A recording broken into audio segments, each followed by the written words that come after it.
know there are going to be days when things don't go as planned, and that's why I always remember this quote: surrender to what is, let go of what was, have faith in what will be. Be kind to one another. Bye. Some people become famous for their talent. Some become famous for their uniqueness. But very few become moral icons for an entire generation, like Ellen DeGeneres. For years, millions of Americans started their day with her laughter and ended the show with a familiar quote: "Be kind to one another." That image was everywhere, on television, social media, awards ceremonies, and in inspiring moments shared millions of times. But what makes Ellen's story special isn't how she rose to the top, but that before becoming the woman seen as the embodiment of kindness, she was virtually unknown. Beyond the spotlight, Ellen grew up in a very ordinary and unpretentious life. After her parents divorced, she lived with her mother in modest circumstances. There was no paved road to Hollywood, and no one opened doors for her to enter the entertainment industry. Ellen worked various jobs to make ends meet: waitress, shopkeeper, typist, anything that could pay the bills. But every evening, when work was over, she would appear on small comedy stages, telling stories to a small audience. No one imagined those performances would later create one of America's most powerful television personalities. That path wasn't smooth. Her first shows didn't make much of an impact. Roles came and went quickly. At times, it seemed the entertainment industry had told her she wasn't special enough to succeed. But what set Ellen apart was that she didn't try to be a copycat. She built her image through natural humor, observation of life, and a very relatable, down-to-earth approach. Then, in 1997, she made a decision that changed not only her career, but also the history of American television.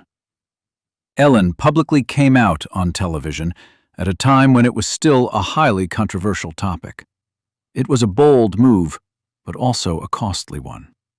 The show plummeted, contracts dwindled, and Hollywood began to turn its back on her. At the time, perhaps no one thought the woman who had just been cast aside would one day return and build an empire called kindness. If the first part was the story of someone marginalized by Hollywood, the second part was a comeback that few thought possible.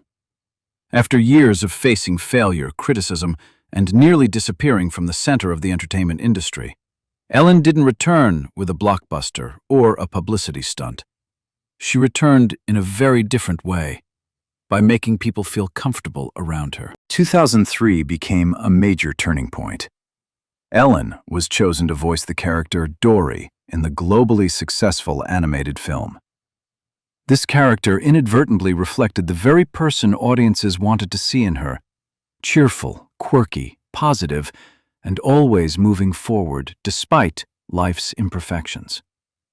The film was a resounding success, and for the first time in years, the public began to see Ellen not as a controversial figure, but as someone lovable and inspiring. But that was just the beginning. That same year, she launched her own talk show.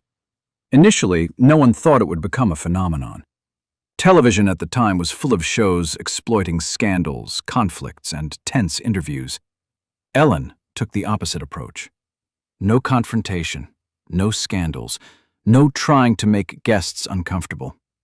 She stepped onto the stage, danced with the audience, shared everyday stories, played games with celebrities, and created the feeling that everyone on the show was participating in a fun get-together rather than an interview. And then that formula exploded. Viewers weren't just watching for entertainment. They watched for the comforting feeling the show provided. Unexpected gifts, inspiring stories, moments of helping struggling families alluded to Ellen's image transcending that of a television host. She began to become an icon of kindness. Her closing line, "Be kind to one another," was no longer just a slogan, but a personal brand. Celebrities wanted to appear on her show. Politicians wanted to sit down and chat with her. Major awards kept pouring in. And then, at one point, Ellen almost became unlikable. After years of being rejected for daring to be herself, she had built a multi-million-dollar empire based on just one thing: kindness. But there's one thing Hollywood history has proven time and again. The more perfect you are, the more people start scrutinizing you. But then things started to get interesting. When an image is built up so perfectly for so long, people stop focusing on what's on camera. They start noticing the small details. It was the same with Ellen. Initially, it was just a few isolated moments that almost nobody paid attention to. A joke that went a little too far.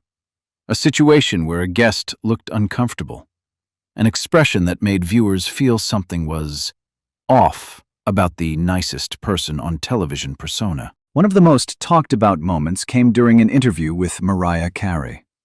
As pregnancy rumors spread, instead of avoiding the sensitive topic, Ellen relentlessly pressured the guest by offering alcohol to prove her point. On air, it was packaged as a harmless joke.